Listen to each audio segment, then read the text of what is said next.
Amém, Senhor. Pai, nós estamos com o nosso coração aberto nessa manhã para receber tudo aquilo que o Senhor, Pai, quer entregar para nós, Senhor.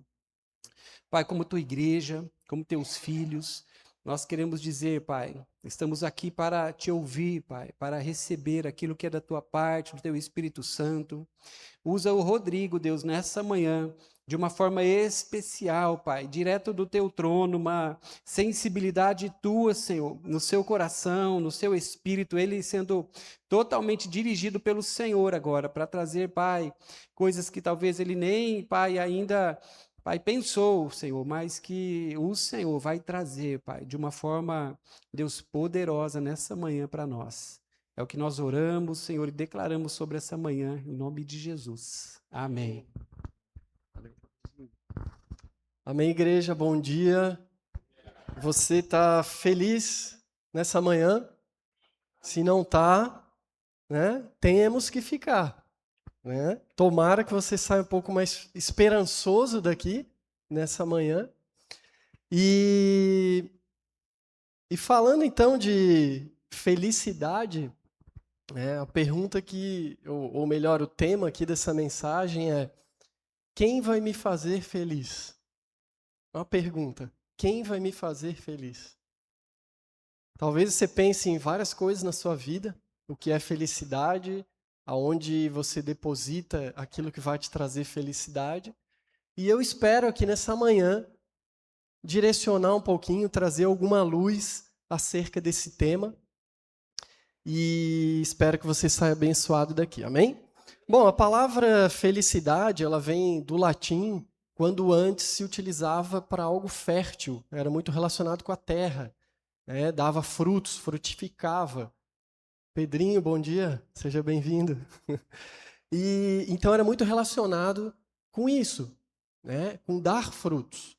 Ao longo do tempo, foi sendo associada à prosperidade, riqueza, e hoje a palavra felicidade abrange várias coisas. Né? Se a gente pergunta, você é feliz, você começa a pensar, opa, peraí, sou feliz como? Com o quê? Né? O que é felicidade? Enfim. Então é isso, tá? Lá no passado foi isso. Mas a realidade é que hoje nós vivemos num mundo onde as pessoas estão cada vez mais infelizes. Essa que é a realidade. E isso também se traduz para os cristãos. Né? Isso também se traduz para dentro da igreja, por exemplo. Pessoas estão mais infelizes. Antes elas buscavam algo, hoje buscam outra coisa.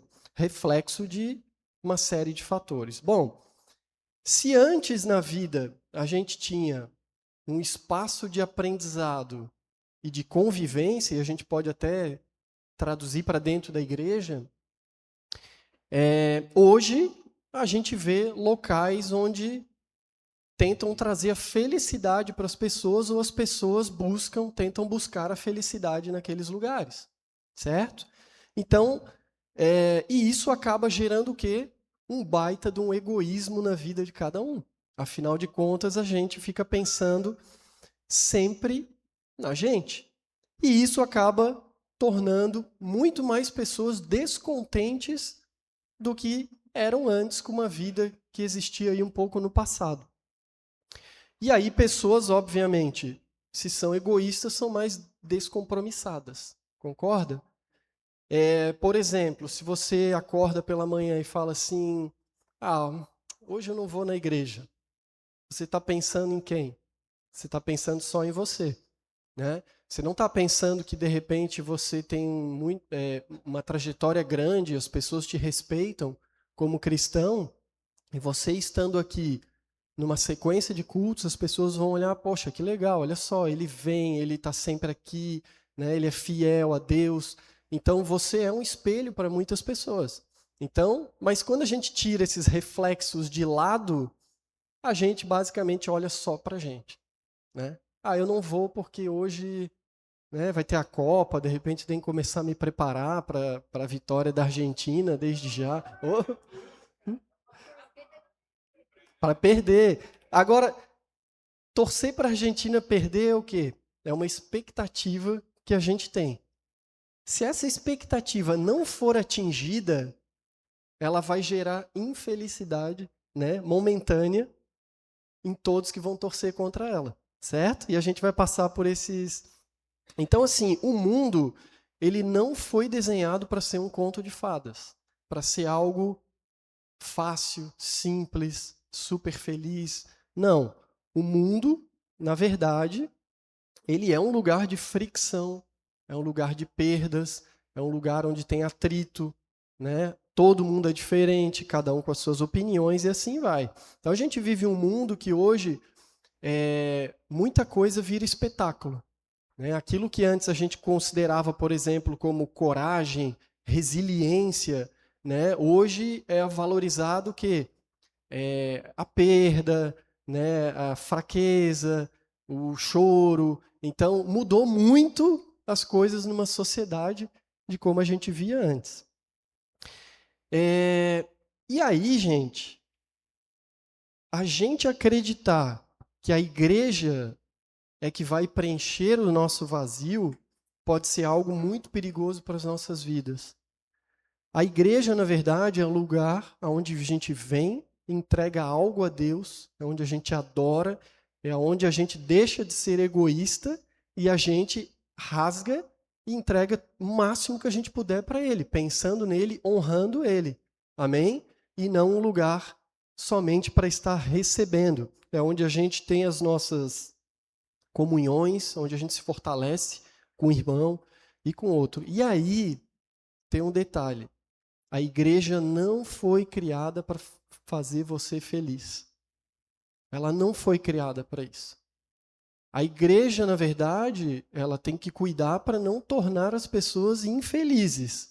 Ela não pode machucar as pessoas. Ela tem que dar amor, ela tem que dar carinho, cuidado, acompanhamento, mas ela não é responsável por trazer a felicidade para a vida de cada um. Amém? Ela é para botar você nos caminhos do Senhor, adorarmos em comunhão ao nosso Pai. Então, a gente vê, para encerrar essa ponta, esse excesso de comparação e a facilidade da comparação que a gente vê hoje, então, mexendo com as expectativas de cada pessoa. Se antes nós éramos felizes assim, agora a gente olha e vê um monte de gente vivendo diferente, coisas que você nunca viu na vida, você começa a projetar, eu acho que eu queria isso, eu acho que eu queria aquilo, eu queria viver assim, eu queria ser diferente, eu queria falar desse jeito, e aí você começa a ver um monte de coisa que são muito difíceis de ser atingidas, e isso gera o quê? Uma possível infelicidade nas nossas vidas. Agora, como que a gente mede a felicidade?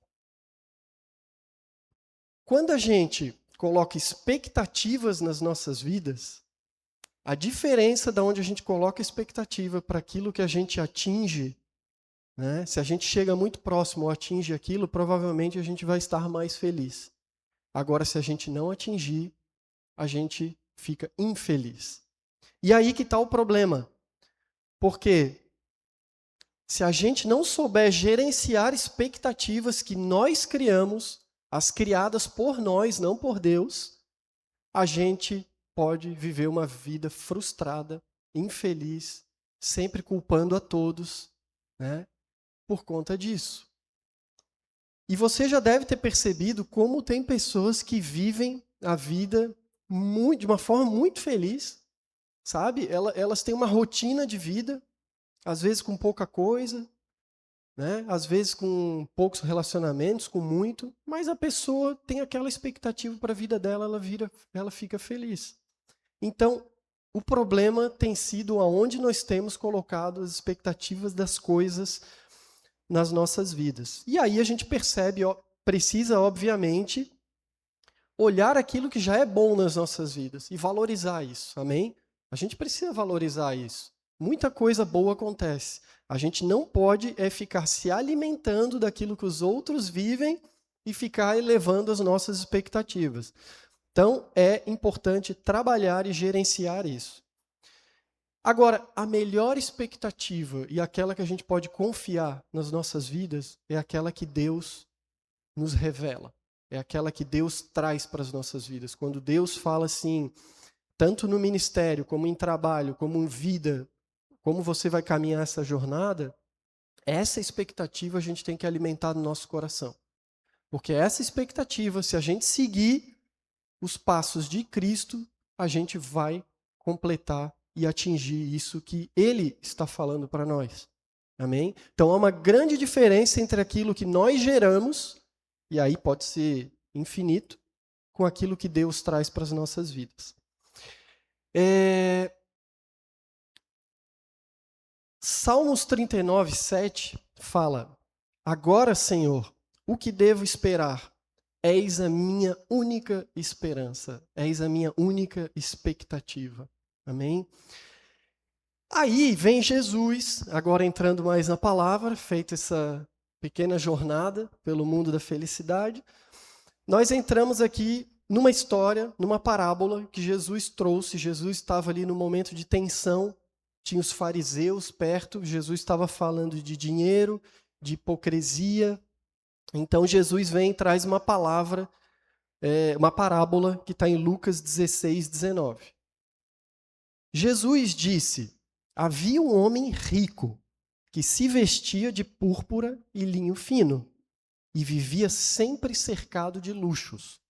Ou seja, nós temos aqui uma pessoa que talvez fosse feliz, talvez não, a Bíblia não fala, mas ele tinha muitas posses. À sua porta ficava um mendigo coberto de feridas, cujo nome era Lázaro. Não é aquele Lázaro lá, né? Ele ansiava, olha a expectativa dele, ele ansiava comer o que caía da mesa do homem rico, e os cachorros vinham lamber suas feridas abertas. A expectativa desse homem era muito baixa, mas ele tinha uma expectativa, que era talvez estar à mesa, podendo comer aquela comida, talvez isso fosse muito distante, então ele gostaria de comer as migalhas daquela mesa. Mas ele tinha essa pequena expectativa na vida dele. Esse homem, ele morreu sem ter nada na vida dele, né? De acordo com a parábola ali que Jesus contou. Ele passou a trajetória da vida inteira sem conquistar nada. Talvez ele tenha sido muito infeliz na vida, provavelmente, ou talvez nem tanto, talvez ele soube gerenciar algumas expectativas na vida dele, mas o que a história nos mostra é que ele tinha uma expectativa, que provavelmente era sentar ali à mesa e comer aquela comida muito boa. Ele ficou então conhecido para todos nós como o homem pobre. E quando a gente lê essa história, talvez a gente nem se identifique com ele, porque na nossa vida de cristão, a gente entende que a gente vai ser o quê? Vitorioso, vai conquistar as coisas, vai alargar os nossos patrimônios, a gente vai ter para dar para os outros, né? Então, essa história começa a mostrar para a gente que existem momentos e pessoas que vão estar na vida cristã cumprindo um papel, né? E muitas vezes não vão atingir talvez aquilo que elas esperaram atingir. No caso desse homem era só se alimentar daquela comida, né, que era uma comida boa. Aí a gente vai para outra história. Depois eu volto para a história aqui do Lázaro. Agora a gente vai para outra história na Bíblia, de uma pessoa que também estava na rua, sem condição de exercer sua vida, uma pessoa que dependia dos outros. Então vamos passar um pouquinho pela história de Mefibosete. Mefibosete, ele nasceu num berço de ouro, num lugar de um patrimônio gigantesco. Ele não viveu o luxo desse patrimônio, ele não experimentou muita coisa, porque quando ele era neto de Saul, filho de Jonatas, e Jonatas amigo de Davi, que depois se tornou rei.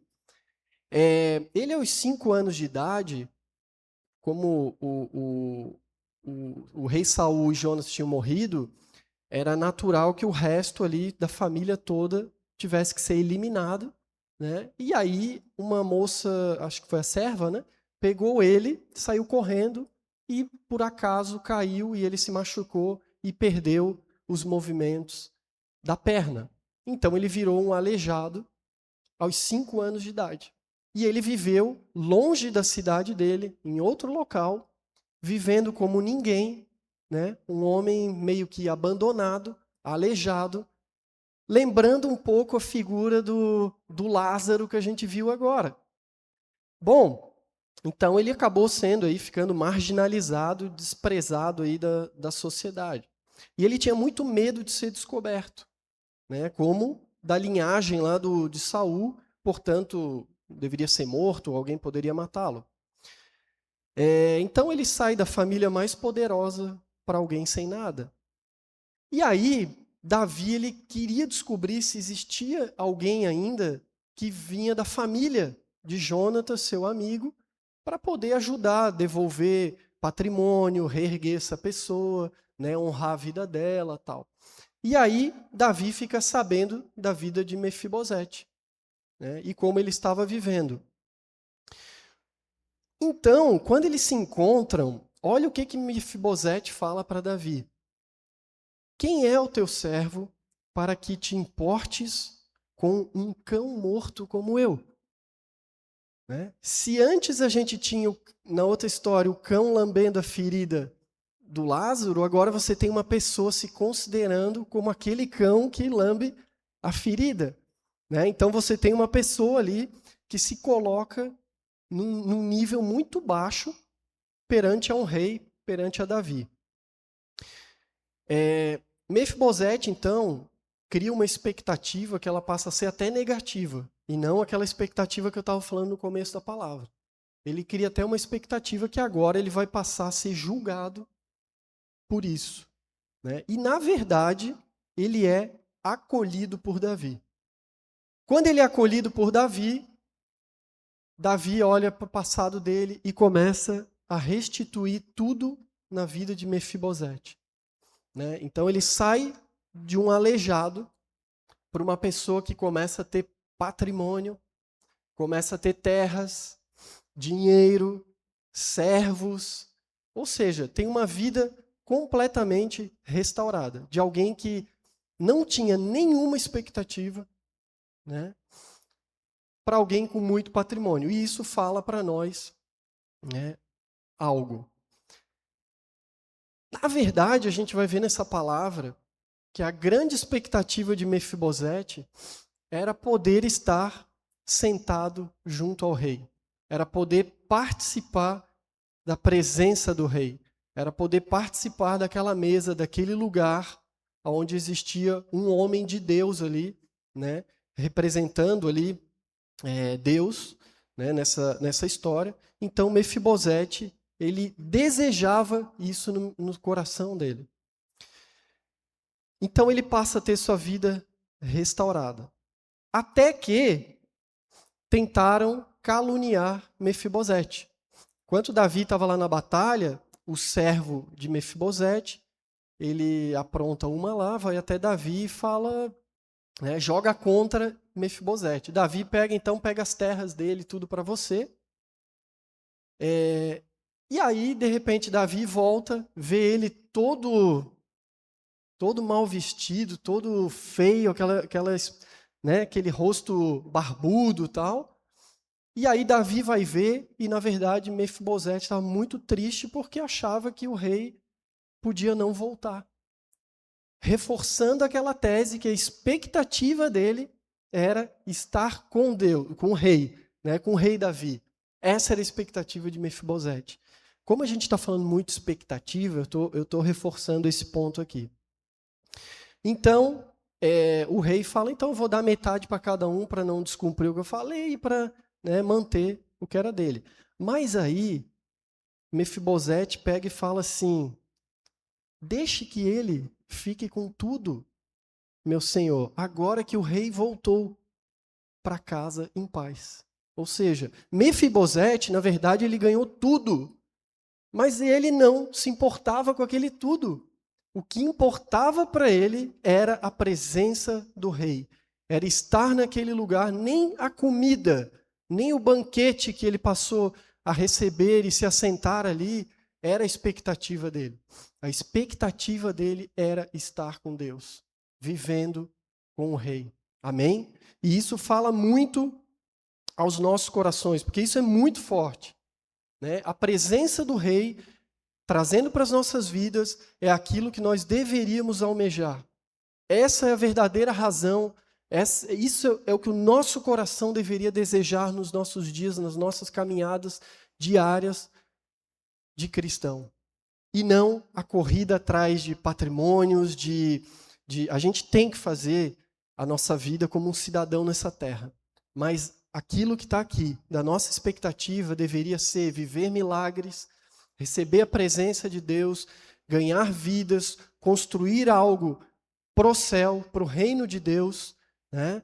Mas muitas vezes nós invertemos, ou na maioria das vezes nós invertemos isso e trazemos outras expectativas para nossa mente e que a maioria delas não se concretizam e a gente vive uma vida frustrada. Certo? Então, a gente começa a ver essa história de Mefibosete. Então, a gente começa a ver que o segredo do que aconteceu na vida de Mefibosete é justamente isso. Ele não queria nada que fosse terreno. Nem as migalhas do banquete ele quis. Ele queria somente a presença de Deus. Amém? Então, a gente olha que Lázaro passou uma vida e não recebeu nada. Desejava apenas as migalhas, nem as migalhas ele teve. Outro recebeu muito, não desejava nada, nem mesmo as migalhas. Então, complementando aqui, Mefibosete, então, recuperou a dignidade dele, passou a comer à mesa do rei, recebeu terras e provisão, algo muito maior do que ele esperava. Agora, voltando para a história de Lázaro, a gente vai ver uma coisa incrível na história de Lázaro, que essa sim deveria ser a nossa maior expectativa na caminhada de um cristão. Porque Lázaro, aparentemente, ficou conhecido como pobre, não ganhou nada, não teve nada, mas no final das contas, comparando, Mefibosete ganhou tudo aquilo. Imagine você ganhando uma mansão, um apartamentaço na beira-mar, muito dinheiro, viajando para todo lugar do mundo, e de repente, no final da história, a gente vê, mas espera aí, aquilo que o Lázaro ganhou é muito maior do que Mefibosete ganhou na vida dele toda. Na verdade, os dois ganharam isso depois. Mas se a gente parar para olhar a história de Lázaro, foi isso que aconteceu. Então vamos ver aqui a continuidade da história de Lázaro, que fala assim: por fim, o mendigo morreu, e os anjos o levaram para junto de Abraão. Então ele passa a receber agora o que tem de mais valioso para as nossas vidas, que é a nossa salvação. Amém? É a eternidade. O rico também morreu e foi sepultado. Os dois foram para eternidades. Um para o céu e o outro para viver agora a vida inteira no inferno. Então ele foi lá para o lugar dos mortos. Em tormento, ele viu Abraão de longe. O rico, lá no inferno, viu Abraão de longe. E junto a Abraão, ele passa a ver Lázaro, o mendigo que ficava na porta dele. E aí o rico, agora, ele começa a criar uma expectativa no coração dele. Porque ele olha Lázaro, ele reconhece Lázaro, então ele fala assim, ele gritou: Pai Abraão, tenha compaixão de mim, mande Lázaro aqui para que ele molhe a ponta da água e refresque a minha língua. Então agora o rico olha para Lázaro e passa a depender ou criar uma expectativa em cima de Lázaro, quando Lázaro antes tinha uma expectativa em cima das migalhas que ele deixava cair, né? Que o rico deixava cair. estou em agonia nessas chamas. Abraão, porém, respondeu: filho, lembre-se que durante a vida você teve tudo o que queria, e Lázaro não teve coisa alguma. Agora, presta atenção nessa palavra, agora ele está aqui sendo consolado. Ou seja, Lázaro passa a ter o reconhecimento de tudo que ele sofreu, tudo que ele passou e carregou nessa terra. Ele passa então a ser consolado no céu e ele passa então a ver que tudo que ele resistiu, tudo aquilo que ele aguentou e que ele se manteve firme em Deus, agora ele passa a ser recompensado e ele passa a ver o que seria se ele não tivesse aguentado e passado por aquilo. Então ele olha e consegue ver com os olhos dele, o que seria o outro lado, a outra eternidade. Então, continuando, ele fala: Abraão, porém, respondeu: filho, lembre-se, agora ele está aqui sendo consolado e você está em agonia. Então, gente, quando a gente olha para a eternidade onde a gente está mirando, para onde deveria ser as nossas expectativas, lá sim, é um lugar sem dor, é um lugar sem feridas, é um lugar sem machucaduras, sem ódio, sem ansiedade, sem tudo aquilo que você projeta hoje de coisa ruim, tudo aquilo que por muitas vezes você vem ao culto e chora e não consegue tirar aquilo de dentro do seu coração, tudo aquilo Lázaro agora estava recebendo de presente, é o que nós vamos receber na eternidade. Essa vida é muito dura, não é fácil, mas lá nós teremos uma vida de muita alegria, uma vida de muita plenitude diante do Pai e adoração a Ele. Amém? Mateus 5,4 fala: bem-aventurados os que choram, pois serão consolados. Apocalipse: e lhes enxugará dos olhos toda a lágrima, e não haverá mais morte, nem tristeza, nem choro, nem dor. Amém? Você já parou, então, para pensar em todas essas vezes das agonias que você teve, e agora você relacionando e criando essa expectativa de morar com o Pai, de estar tendo uma vida na eternidade, você consegue ver essa diferença, você consegue ver o quanto tempo, né, a gente perde nessa terra, colocando a nossa dor em primeiro lugar nas coisas ou expectativas frustradas. E isso precisa acabar nas nossas vidas. Continuando aqui, então, ele fala: além do mais, há entre nós um grande abismo. Ninguém aqui pode atravessar para o seu lado e ninguém daí pode atravessar para o nosso lado. Então o rico cria mais uma expectativa no coração ali e ele fala assim: por favor, pai Abraão, pelo menos mande Lázaro lá para a casa do meu pai, pois tenho 5 irmãos e quero avisá-los para que não termine nesse lugar de tormento. Aí Abraão fala assim: então, Moisés e os profetas já avisaram a todo mundo. Respondeu Abraão: seus irmãos podem ouvir o que eles disseram. Por que eles não ouviram até agora? E aí, se a gente trazer isso para as nossas vidas, a gente não tem só Moisés ou alguns que tinham passado naquela época que era possível conhecer as histórias, né? Nós temos, além de todo o Antigo Testamento, nós temos Jesus, os apóstolos, várias histórias de milagres e várias outras coisas nos dizendo: esse aqui é o meu caminho, vocês já estão sendo avisados, esse é o meu caminho, o caminho da salvação é esse.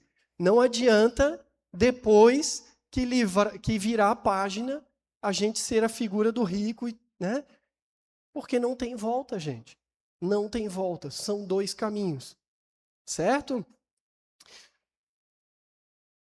Então o rico disse: não, pai Abraão, mas se alguém dentre os mortos lhe fosse enviado, eles se arrependeriam. Abraão, porém, disse: se eles não ouvem Moisés e os profetas, não se convencerão, mesmo que alguém ressuscite dos mortos. E se a gente trouxer para as nossas vidas isso também, ainda que a gente veja milagre todos os dias, ainda que a gente veja o Espírito Santo conectando pessoas, falando a mesma coisa, ainda que a gente veja coisas extraordinárias, ainda assim a gente desanima, a gente coloca em xeque a nossa eternidade, coloca em xeque a nossa salvação, mesmo vendo tudo que os profetas passaram, tudo que os heróis da Bíblia passaram, tudo que deixaram disponíveis para nós, mesmo assim, nós colocamos em xeque a nossa salvação. Por expectativas e frustrações que nós criamos, que não foram dadas por Deus, e a gente fica triste, e a gente traz isso para o nosso coração e deixa tomar tudo nas nossas vidas.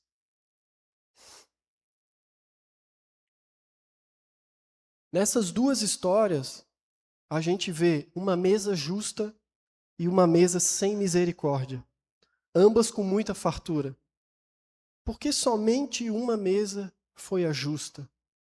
Por que somente uma história? A verdade é que nenhum dos dois construiu a sua felicidade sobre expectativas terrenas. Nenhum dos dois. Um desejou, no máximo, ali comer as migalhas, ou talvez até participar do banquete.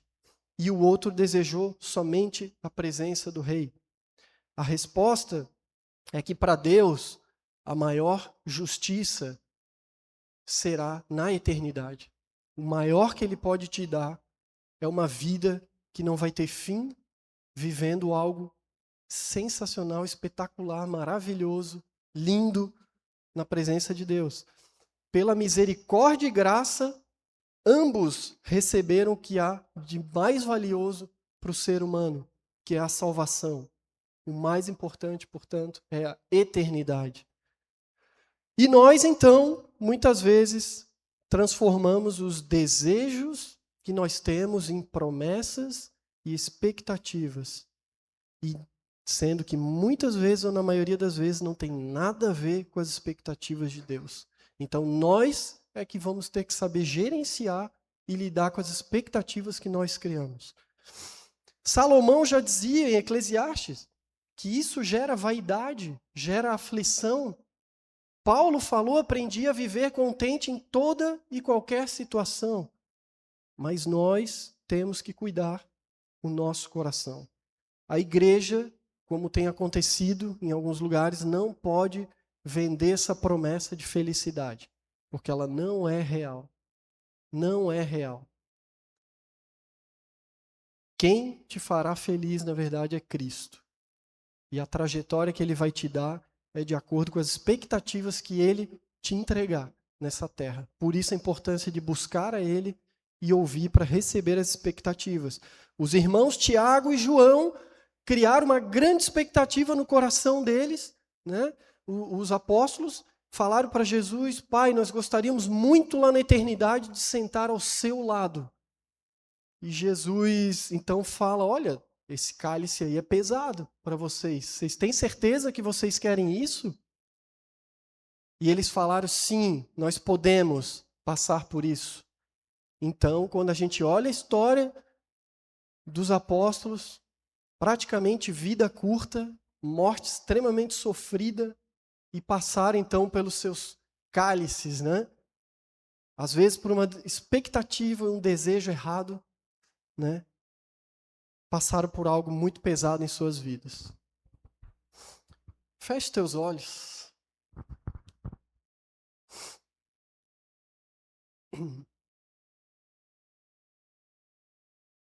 Esse é um momento de realinhamento com Deus.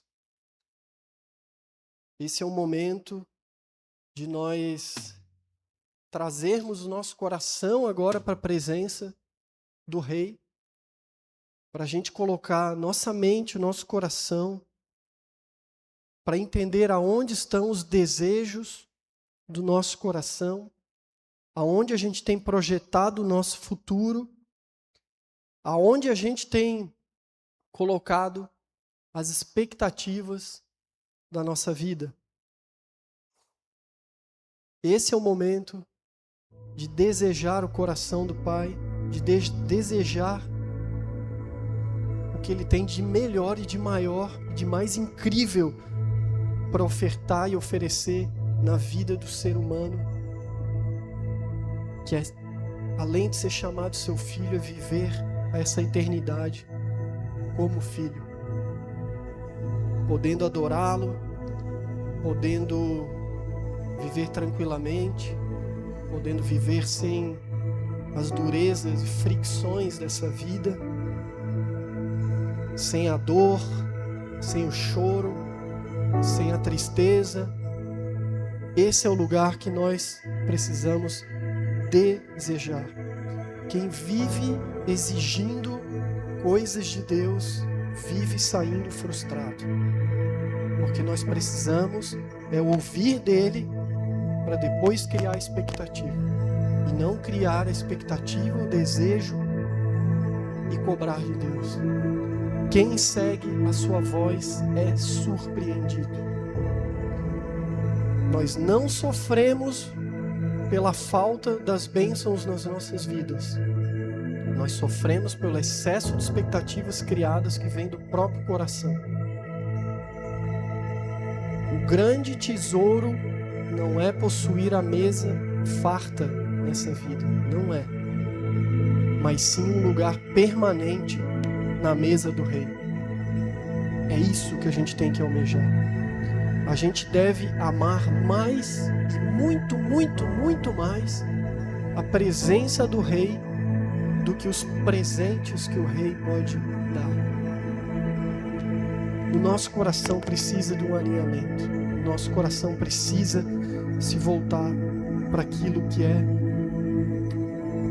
a maior de todas as bênçãos para nós cristãos. Precisamos ajustar essa rota.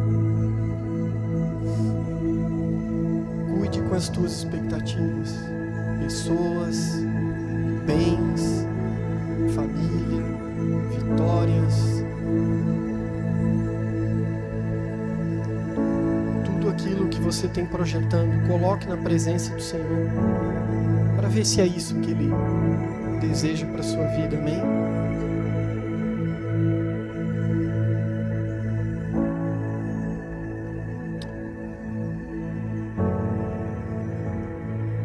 Escute um pouco essa canção, aproveite esse momento para realinhar o seu coração, para colocar tudo que você precisa diante do Pai. Coloque suas expectativas, coloque seu coração, coloque suas frustrações, realinha, pede para Ele, Pai, me mostra, fala para mim, começa a trazer os novos desejos ao meu coração, aquilo que vem de Ti.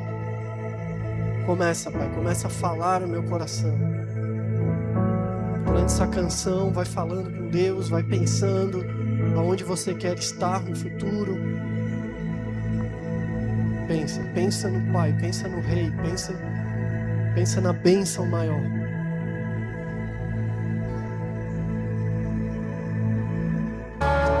Aleluia. Sabe, queridos, continua com seus olhos fechados. Quando Jesus foi, Ele deixou o Espírito Santo. E eu quero te dizer que Deus é tão bom, que Ele deixou o Espírito Santo. E Ele disse assim, olha, no mundo você vai ter aflições, mas tenha bom ânimo. E sabe o que o Espírito Santo faz na nossa vida? A Bíblia fala que Ele dá pra gente um fruto. A obra dele na nossa vida produz um fruto grandioso. E esse fruto você pode usufruir em todo tempo, em toda e qualquer circunstância, em toda situação. Amém? Eu quero lembrar você disso. A Bíblia diz, mas o Espírito produz este fruto: amor, alegria, paz, paciência, amabilidade, bondade, fidelidade, mansidão e domínio próprio. Não há lei contra essas coisas. E nós nos enganamos, como o Rodrigo ministrou nessa manhã, com uma falsa ideia de felicidade. E quando nós alinhamos o nosso coração e entendemos o porquê da nossa existência, o porquê que Deus nos criou, nós entendemos que quando nós nos esvaziamos de nós mesmos, quando nós colocamos a nossa carne no lugar certo, quando nós não estamos mais vivendo segundo um coração caído, falido, mas nós entendemos que Deus, Ele tem um plano para nós, de esvaziar-nos de nós mesmos e encontrarmos a verdadeira felicidade no dizer não para si mesmo. Porque quando você diz não para você mesmo, existe um fruto maravilhoso. E sabe, eu não sei você, mas a coisa mais maravilhosa é a gente ter paz. Amém? É a gente ter paz nesse mundo turbulento, nesse mundo cheio de aflições e dores e lutas. Nós temos paz. Amém? Nós usufruímos no meio da tempestade de algo que é produzido dentro de nós. Não é fora, não depende de circunstâncias. E isso precisa alegrar o seu coração. Isso precisa te entusiasmar. Isso precisa te motivar, amém? Porque essa é a verdadeira motivação que você pode ter nos dias. Oh, Jesus, aleluia.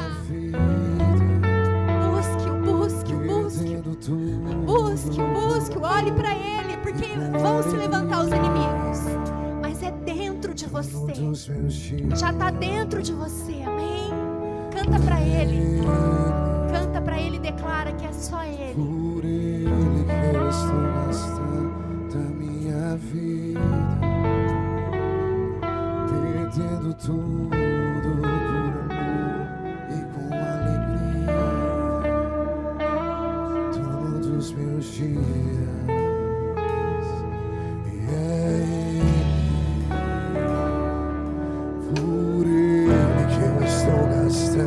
Da minha vida, perdendo tudo por amor e com alegria, todos meus dias. Aleluia, Jesus. Aleluia. Glória a Deus, igreja. Sabe que eu estava ali no meu lugar, meu quietinho ali. Comecei a falar com o Espírito Santo, se a gente pudesse, Jesus, né? Te perguntar nessa manhã, para o Senhor definir para nós o que seria então a felicidade, né? Porque a gente aprende tanto a respeito da felicidade. Imagina se agora Jesus, ele pudesse, ele falar para nós entendermos talvez algumas coisas de novo, né? Reorganizarmos algumas coisas dentro de nós, que eu creio que é o que Ele está fazendo conosco nessa manhã. Realinhando a nossa vida, as nossas expectativas, realinhando aquilo que para nós deve ser felicidade, aquilo que segundo o Senhor, segundo a aprovação de Deus, o que seria então estar no nosso coração como definição ou definições de felicidade. Imagina agora Jesus aqui, subir neste lugar e falar para nós, felicidade é isso. E Ele fez. Está em Mateus capítulo 5. Porque a palavra felicidade, segundo Jesus, é bem-aventurança. E ele diz assim, quem são os felizes? Felizes os pobres de espírito, ou seja, aqueles que têm o seu espírito quebrantado por Ele, estão sensíveis a Ele. Quem são os felizes? Aqueles que choram porque serão consolados, conhecerão o consolo do Senhor. Quem serão os felizes? Jesus diz para nós nessa manhã, os humildes, aqueles que têm buscado estar mansos, serem amansados por Ele. Quem são os felizes? Aqueles que têm fome, aqueles que têm sede pela justiça. A justiça tem um nome, é o Senhor Jesus. Aqueles que têm fome e sede de Jesus. Quem seriam os felizes? Aqueles que buscam a misericórdia, os misericordiosos, porque esses alcançarão esse lugar. Felizes os puros de coração, porque eles conseguirão encontrar o Senhor em todos os lugares. Nós passaremos a enxergar o Senhor. Quer felicidade maior do que essa? Do que nós enxergarmos o Senhor em todos os lugares. Os puros de coração enxergarão o Senhor. Bem-aventurados, felizes os pacificadores. E bem-aventurados, ou melhor, felizes, os perseguidos por causa da justiça. E Jesus começa esse texto e termina dizendo que esses são aqueles que terão o reino de Deus. Amém? Então, Senhor, coloca a mão no teu coração nessa hora. Deus, nós queremos, Pai, que o teu Espírito Santo alinhe o nosso coração com a tua palavra, Deus, acerca do que é felicidade, Pai. Ajusta as nossas expectativas, que Deus, nós temos aprendido desde tão pequenos, Senhor, a ter uma expectativa errada, segundo conceitos humanos, segundo um padrão deste mundo caído, Senhor. Pai, nós estamos nos enganando há tanto tempo a respeito daquilo que seria felicidade, contentamento, Deus, e o Senhor revela isso para nós, Deus. Então nós queremos alinhar, Pai, segundo o princípio, Pai, e a aprovação do teu reino, Senhor. Pai, traz para nós essa felicidade, Deus, que independe das nossas circunstâncias, momentos, Pai, e até mais, Deus, que muitas vezes elas surgem nos momentos de dores, como nós cantamos nessa manhã no início desse tempo, Pai. Podermos te adorar em meio às nossas dores, que oportunidade que nós temos, Pai. Deus, nós queremos pedir que o Senhor alinhe então, Pai. Alinhe o nosso coração, Pai, com a tua palavra, com o teu ensino, aquilo que é da tua parte para nós. Porque, Deus, nós precisamos sair deste lugar transformado, Senhor. Nós precisamos, Pai. E a tua palavra diz que o Senhor sempre faz isso quando nós estamos diante do Senhor. Então, Pai, tudo aquilo que precisa ser mexido pelo Senhor em nós nessa manhã, com tudo aquilo que o Senhor tem trazido, revelado, Pai, Deus, nos alimentado nessa hora, nós, Pai, nós dizemos sim e amém para a tua palavra, Deus. Pai, transforma-nos, Senhor, transforma-nos, Senhor. Mexe profundamente conosco nas coisas que precisam serem removidas, retiradas de nós, porque nós queremos receber aquilo que é puro teu nessa manhã, para nós, Pai, conhecermos o teu reino, vivermos o teu reino, Pai, e estarmos alinhados, Deus, com aquilo que é teu, que é santo, que é puro da tua palavra para nós, Senhor. Nós te agradecemos por essa manhã, Deus, de alinhamento. Nós te agradecemos por essa manhã de recebermos da tua parte, Senhor. Em nome de Jesus, Deus. Aleluia. Glória a Deus. Nós vamos terminar adorando ao Senhor. Levanta as tuas mãos. Soberano em poder, Aleluia. Ele virá. E o governo está nele. Vejam, ele traz consigo a sua recompensa. Ele virá. Soberano